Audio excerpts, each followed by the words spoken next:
Дуудлагын хичээлийн хүрээнд хамгийн ихний та бүхэндээ энэ жоохон нэг юм андуураад идэг энэ андуурлыг гаргахын тулд C үсэг, G үсэг хоёрын дуудлагаас эхлэе. За гэхдээ амархан. За C үсгийг яагаад анхааруулах үсгэнд оруулсан юм бэ гэхээр C үсэг заримдаа K үсгээр дуудагдчихж явж идэг тий. За монголчуудыг андуурж дууддаг шүү. Гэтэ арай ч сумон гэж дуудахгүй л дээ тий.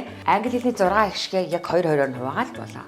E, I, Y 3 ихшиг C-ийн араас орсон бол C-гээр уншина. A, O, U 3 ихшиг орсон байвал C үсэг K-ээр дуудагддаг. Харъя. Scent гэж уншиж байгааз. За. Cigar гэж уншиж байгааз. За. Cyber гэж уншиж байгааз.